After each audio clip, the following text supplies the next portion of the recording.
India US trade deal పైన చాలా రకాల ఆందోళనలు అనుమానాలు కలుగుతున్నాయి.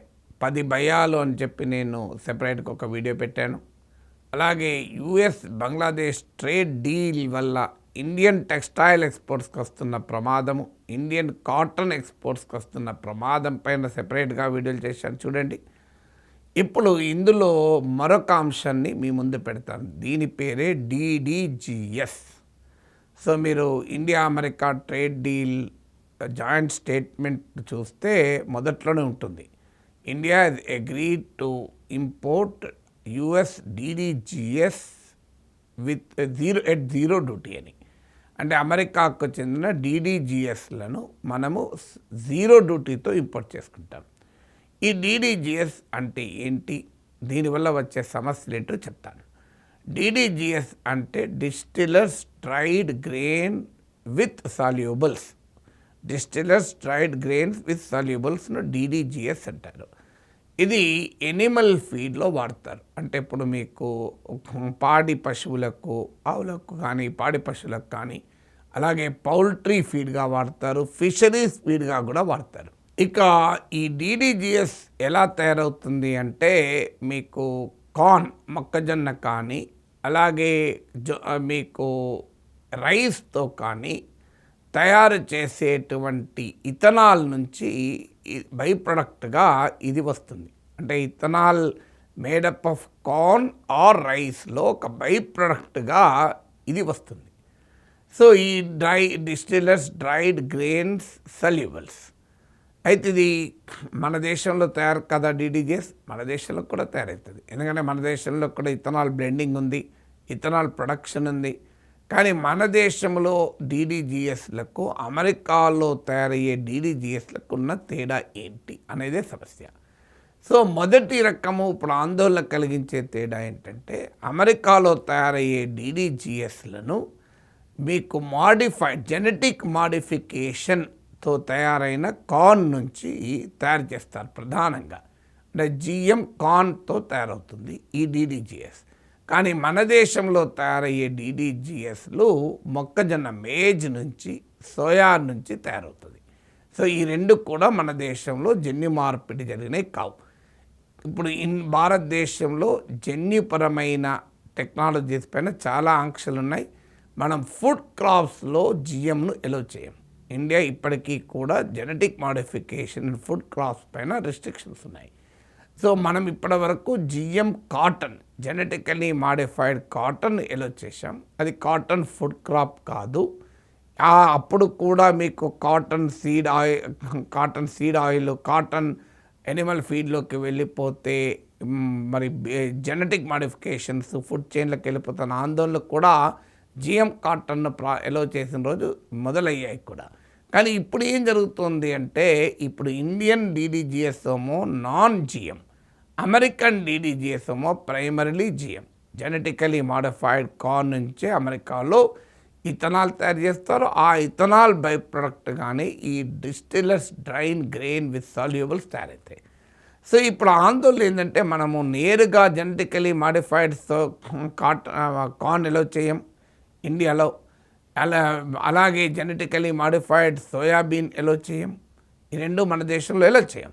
కానీ అమెరికా నుంచి ఇప్పుడు సోయాబీన్ ఆయిల్ దిగుమతి చేసుకుంటామంటున్నాం 0 or lesser డ్యూటీకి. అలాగే అమెరికా నుంచి DDGSలను 0 or lesser డ్యూటీకి మనం ఎలో చేస్తున్నాం. అంటే ఇది ఇండైరెక్ట్గా genetically modified corn, genetically modified soya ఇండియాలోకి రావటానికి కారణమవుతుంది.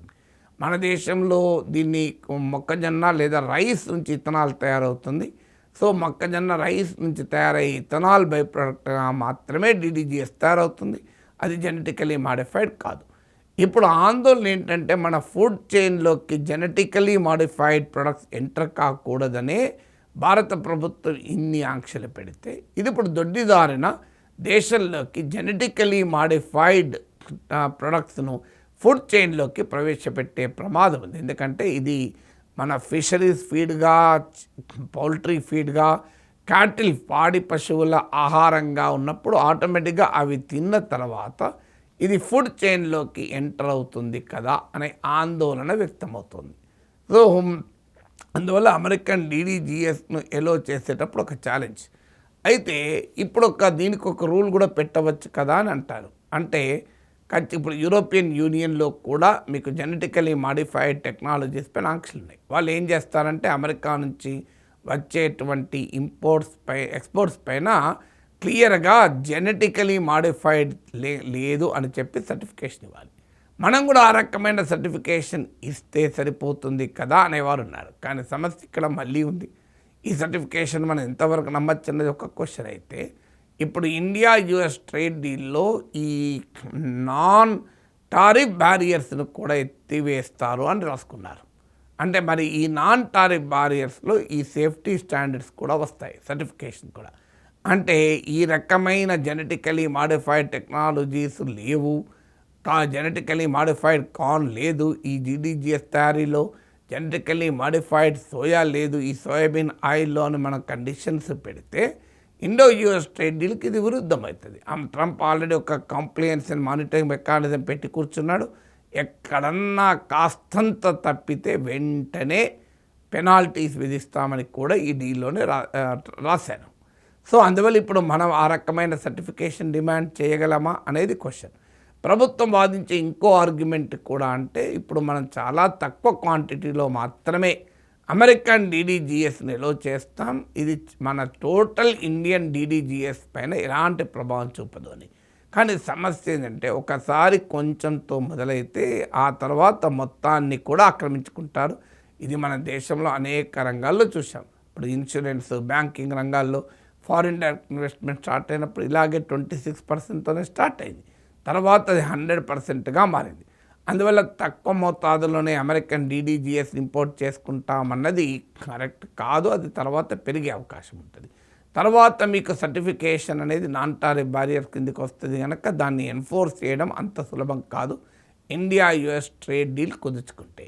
అందువల్ల ఈవెన్ ఈ కోటాలు విధించడం కూడా తక్కువ క్వాంటిటీలోనే దిగుమతి చేసుకుంటామన్నది కూడా నాన్ టారిఫ్ బ్యారియర్లోకి వస్తుంది. సో అది కూడా ఎత్తివేయాలని ట్రేడ్లో క్లియర్గా ఉంది కనుక ఆ తక్కువ మోతాదులోనే ఇంపోర్ట్ చేసుకుంటారు అన్న గ్యారంటీ ఏమీ లేదు. అందులో జిఎం సర్టిఫికేషన్ ఎన్ఫోర్స్ చేస్తామన్న గ్యారంటీ కూడా లేదు. ఇవన్నీ నాన్ టారిఫ్ బ్యారియర్స్ కిందకు వస్తుంది కనుక ఎన్ఫోర్స్ చేయడం అనేది, ఇంపోజ్ చేయడం అనేది చాలా ఛాలెంజెస్తో కూడుకున్నటువంటి అంశం. ఇక నెక్స్ట్ క్వశ్చన్ వస్తే మరి ఇవి కాస్ట్లీనా, అమెరికన్ డీడీజీఎస్ చీపా?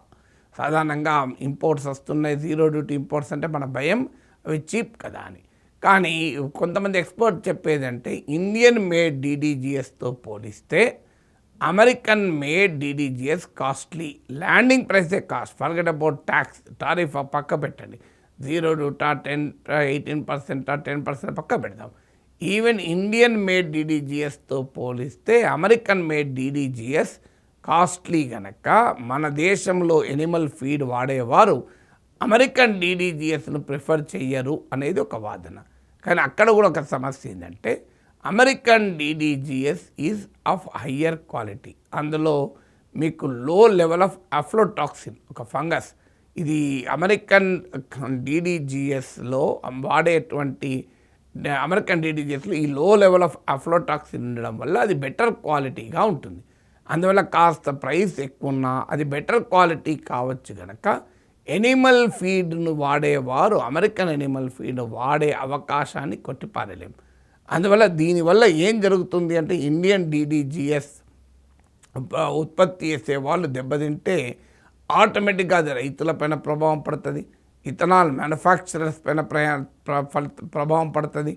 మీకు అలాగే రైస్ అండ్ మేజ్ అంటే వరి, మొక్కజొన్న తయారు చేసే రైతులకు నష్టము, ఇథనాల్ మ్యానుఫ్యాక్చరర్స్కి నష్టం, ఎందుకంటే అందులో బై ప్రోడక్ట్గానే ఉంటుంది.